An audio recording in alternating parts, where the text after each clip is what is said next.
Hi, and welcome to the physical embodiment of an intrusive thought that I've had for weeks that just won't go away. This is my catharsis. Before we get started, this video is dedicated to my ex who had a shitty tattoo of a wolf and who got offended when I told him that wolf hierarchies weren't real. You know who you are. And please stop fucking emailing me. If you've been on YouTube or TikTok literally ever, I'm sure you're aware that there's unfortunately a community of heterosexual men that think that they can use the hierarchy of wolf packs to describe theirs and others' social standing. There's also an emphasis on how to improve their social standing in order to attract a mate. Men who believe in this rhetoric believe that in our society there is such thing as an alpha male, and that these men are at the top of the social hierarchy and are the most attractive to women. The term alpha derives from the first letter in the Greek alphabet, and it came to represent the number 1. Therefore, alpha, both as a number and a term, comes to represent principal or primary. The alpha, usually described as a male, is the leader of the pack.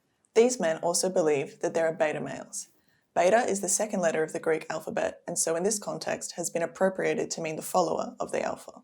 Men believe that betas, due to mostly superficial characteristics, are lower in the hierarchy and are less attractive to women. There are also other categories, such as the omega or lone wolf, who is interpreted to be a social outcast, as well as the sigma male, which is a thinly veiled attempt for men who don't have the strong personalities of alphas to still feel like they aren't betas and escape the social hierarchy that they've set up for themselves. Whilst men who think this way are easy to poke fun at and dismiss, I want to take a deeper look into how men fall into these detrimental thought patterns and communities that ultimately harm their chances at achieving confidence and attracting women. So now we've briefly touched on what these men believe a wolf hierarchy is and what the terms mean. So let's take a deeper look into where these ideas come from scientifically. David Mech first coined the term alpha male in his book The Wolf, Ecology and Behaviour of an Endangered Species, which was published in 1970. However, since then, Mech has made multiple pleas for his publisher to stop printing the book, as multiple ideas within it, namely the idea of the alpha male, has since been disproven. Mech's original study focuses on wolves within captivity with no familial bonds. In this setting, wolves from all over are brought into captivity and must assert dominance in order to form an artificial pack. This is where we see the idea of wolves fighting to become the alpha male and alpha female of the pack. However, studies have since shown that in the wild, wolf packs are actually families. The pack will consist of a breeding pair, mother and father, and their cubs. Once the cubs reach a certain age, they'll leave the pack and become a lone wolf or omega, and then start their own pack. So we can see that wolf packs actually have a familial dynamic, and the word alpha is more comparable to that of a parent. So naturally, the parents would have more authority within the pack. For example, when you're a child, you need your parents' help to not choke on a Lego and die. David Mech writes in a subsequent paper on wolf hierarchies that trying to draw interfaces between the hierarchy of wolves in the wild to those in captivity is the same as, quote, trying to draw interfaces about human family dynamics by studying humans in refugee camps. Therefore, a wolf pack is a family, and wolves in captivity that are being brought together are simply trying to assert dominance in order to mimic this familial structure. The structure of an artificial wolf pack will teach us nothing about wolves as a species, and subsequently will teach us nothing about human dynamics either. So now that we've determined that the ideas of the alpha, the beta, and whatever the fuck else have no scientific basis, let's take a look into what these men think that they mean. The majority of the videos I've seen on this topic have been reaction-style commentary videos, so keeping with that spirit, we're going to do a little something like that. And I also just didn't want to ruin my TikTok algorithm by looking up a bunch of these videos beforehand.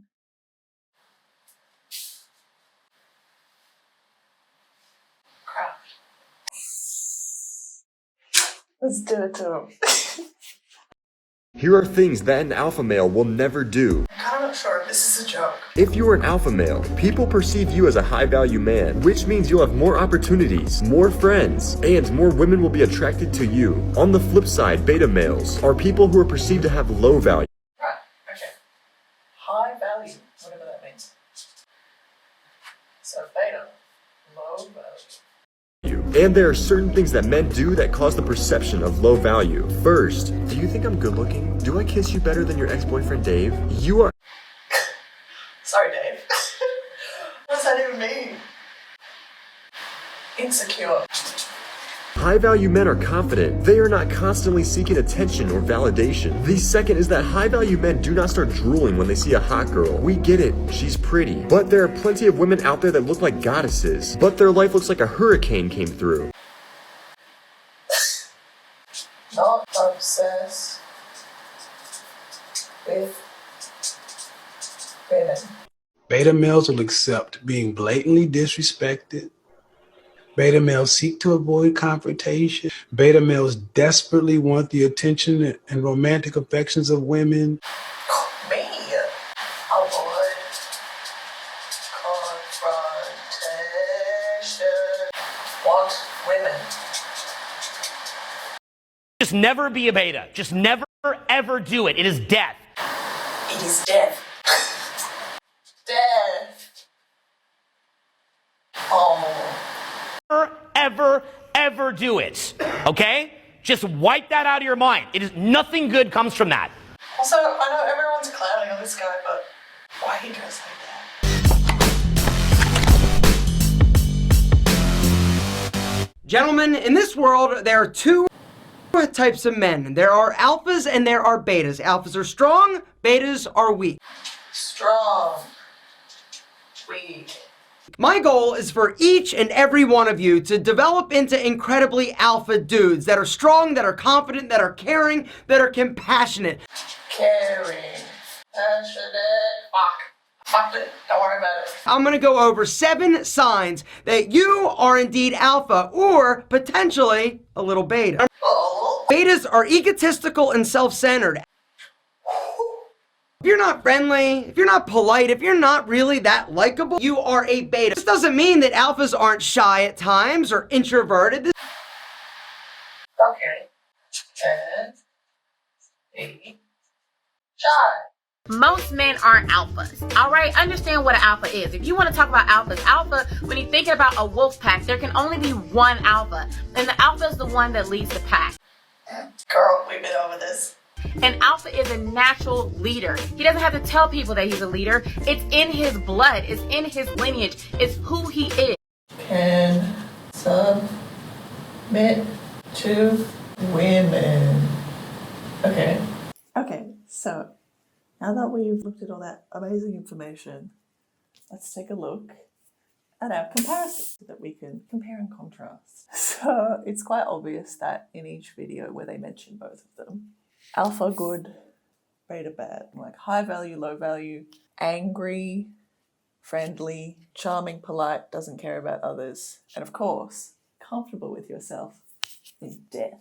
Once we start looking more in depth and intersecting these things, obviously, it makes no fucking sense. Like, how the hell is a beta the caretaker and so kind and whatever, but then the alpha is the one that's caring and compassionate. And then alphas can be shy, apparently. But then I thought betas had no confidence. And that's the whole point, is that they're meant to be shy and they're insecure. And at the same time, alphas are apparently not obsessed with women and they don't really care about women, but they can submit to women and they're the protector. Right, so in summary, obviously, none of this makes any sense and I'm annoyed. Let's move on. So clearly, as you could have imagined, there's no clear definition on what an alpha male is or how to achieve this. These ideas are loosely based on outdated hypermasculine stereotypes of a man from the 50s.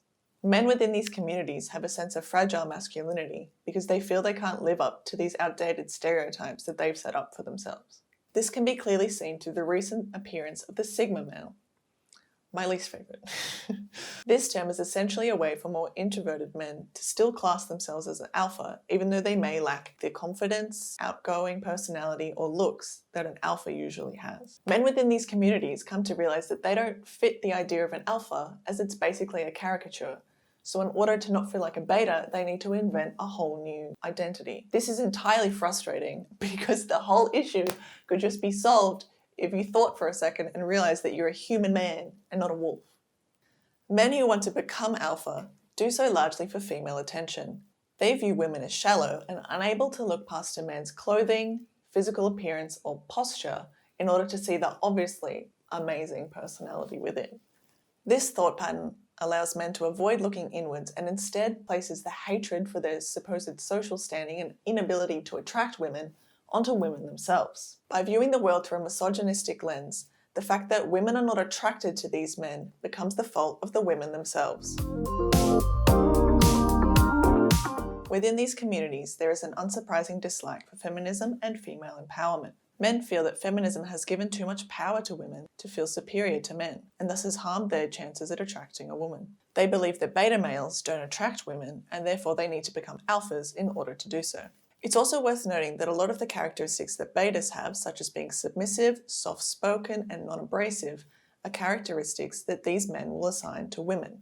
Here we can see that there's a fear of being likened to their own narrow-minded view of what a woman is. This is clearly misogyny. So obviously, I'm just a girl on the internet, and I'm not here to describe what misogyny is or where it comes from, because that's such a complex issue. It's present in many cultures throughout the world as long as their history has been recorded. So I'll just be discussing the term misogyny as it pertains to internet culture and the idea of the alpha male. One theory on the origins of misogyny that I find interesting is the idea that women have power in sexual situations. In consensual heterosexual settings, women have control over giving and denying sex to men. Therefore, women have power over men in this sense, and this breeds resentment. We can see this theory proven in one of my least favourite crevices of the internet, incel and pickup artist culture, all of which share beliefs with men who believe in alpha males. Incels, or involuntary celibates, believe that society as a whole is anti-men, and that it's men, not women, who have been socially disenfranchised. In essence, they believe that feminism has given women too much power, and this is why they're not able to attract a partner. Red pill incels are a fun little spin-off subset of incels that take their name from the red pill in the movie The Matrix. Like in the movie, which is actually about trans women, but I digress, they believe that you have to take the red pill in order to see that it's men that have been socially disadvantaged in our society. Red pill incels believe that there are two ways that you can ascend to alpha status and attract a woman. These are, 1, by birth, so your physical attributes. Men will focus a lot on their bone structure of their faces, their height, or even their race in this category. And number 2, which is where it gets super fun times, is to become a pickup artist. Pickup artistry is linked to Neil Strauss's 2005 international bestseller, The Game.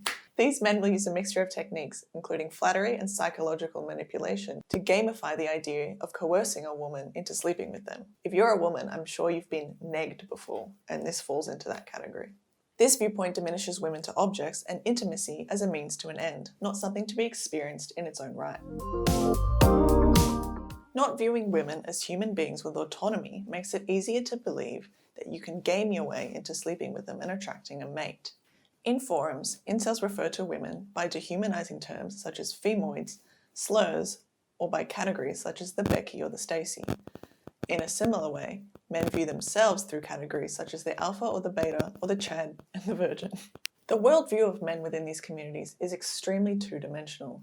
This extremely simplistic standpoint makes it easy for men to place the blame for their inability to attract women onto things that are outside of their control, such as their physical appearance, or onto women themselves. From a very young age, women are taught to police how we look and act in order to be palatable.